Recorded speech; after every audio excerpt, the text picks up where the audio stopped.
یہ جہاد چیز ہے کہ اللہ تعالیٰ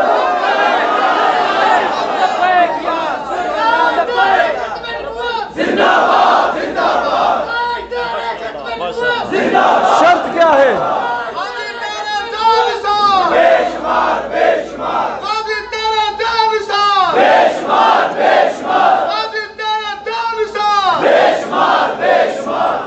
جب میرے آقا علیہ السلام اپنے امتی پہ احسان فرماتے ہیں نا تو اسے تحفے میں عشق رسول عطا کرتے ہیں، اور عشق رسول کمایا نہیں جاتا، یہ بارگاہ نبوی سے عطا کیا جاتا ہے۔ علماء بیٹھے ہیں بہتر جانتے ہیں کہ عشق رسول کی اداؤں میں نہ کوئی تنقید ہے، نہ کوئی تقلید ہے، نہ اس میں کوئی فتویٰ ہے، نہ اس کی کوئی انتہا ہے۔ ہر عاشق اپنے انداز میں اپنے عشق کا اظہار کرتا ہے۔ اب غور کریں، کوئی میاں والی کی جیل میں جا کے اپنے عشق کا اظہار کرتا ہے اور وہاں جا کے کہتا ہے کہ ہوں تو میں امن کا قائل، وقت آنے پہ میں طوفان بن جاؤں گا، اگر انگلی اٹھی میرے نبی کی ناموس پر میں قلم چھوڑ کے تلوار بن جاؤں گا۔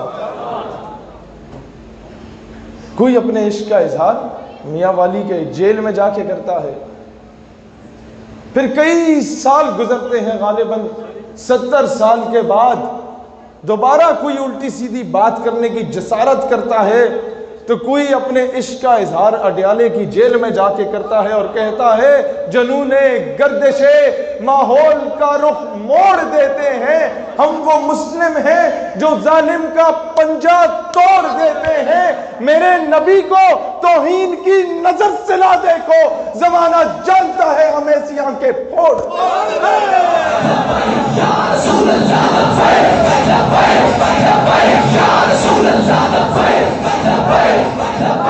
دوستان ذی وقار، اب مجھ سے آ کے یونیورسٹیز میں یہ پڑھا لکھا طبقہ پوچھتا ہے کہ بھائی جان ہم تو علاموں مولانوں کو نہیں مانتے، ہمیں بتا دیجئے کہ کوئی بڑی ہستی۔ میں نے کہا کیا مطلب بڑی ہستی؟ ہمیں بتائیے نا، پاکستان تو ایک سیکولر اسٹیٹ تھی۔ میں نے کہا اچھا، تو یہ جو ممتاز قادری کا ذکر کر رہے ہوتے ہو تم لوگ، کسی اور کا ذکر کر لیتے ہیں؟ میں نے کہا ہاں، اور کہتا ہے کوئی تھوڑے سے دلائل کی روشنی میں بتا دو نا، تم فالو کس کو کر رہے ہو؟ میں نے انہی کے انداز میں جواب دیا، میں نے کہا قائد اعظم کو فالو کر رہا ہوں۔ نہیں سمجھے آپ لوگ؟ کیا بات ہے! کہتے ممتاز قادری کی سپورٹ کر رہے ہو، کس کو فالو کر رہے ہو؟ میں نے کہا علم و دین کا کیس کس نے لڑا؟ کہتا ہے یہ چند مولانے اٹھ کے تو ممتاز قادری رہائی تحریک چلا کے پھر رہے تھے، یہ کسے فالو کر رہے ہیں؟ میں نے کہا اقبال کو فالو کر رہے ہیں۔ غازی علم الدین رہائی تحریک کس نے چلائی؟ یہ تاریخی پس منظر میں تھوڑا سا بتانا چاہتا ہوں۔ قائد اعظم کے پاس نا سارے بر صغیر سے چندہ اکٹھا کر کے لے آئے لوگ کہ علم الدین کا کیس لڑیں، آپ بڑے بینک کے وکیل ہیں۔ آپ نے کہا میں پیسے نہیں لینا چاہتا، اقبال سے پوچھ لو۔ اقبال کے پاس گئے، انہوں نے کہا میں علم الدین اور رسول اللہ کے درمیان حائل نہیں ہونا چاہتا،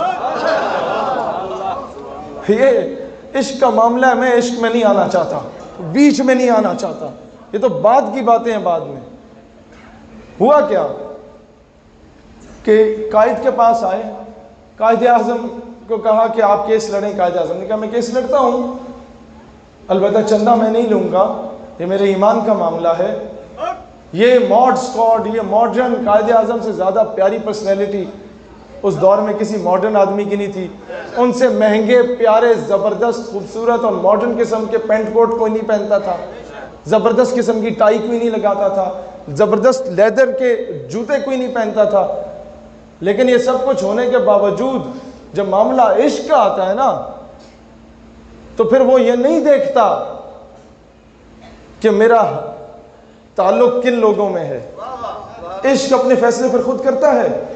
قائد اعظم گئے، کہا علم الدین تم ایک مرتبہ کہہ دو جب میں نے گستاخ کو قتل کیا تو میں ہوش میں نہیں تھا، تو میں تمام ثبوت اور دلائل کی روشنی میں تمہیں رہا کروا سکتا ہوں۔ علم الدین نے کہا مسٹر جناب والا زندگی چے پہلا کم کیتا ہے جڑا ہوش رہ کے کیتا ہے۔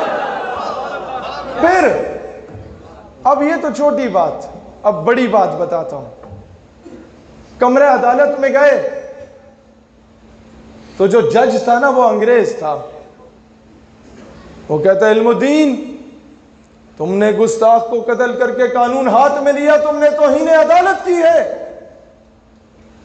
علم الدین کا جواب مورخ نے سنہری حروف میں لکھا کہ جج صاحب جب آپ سے توہین عدالت برداشت نہیں ہوتی تو مسلمان توہین رسالت کیسے برداشت کر سکتا ہے؟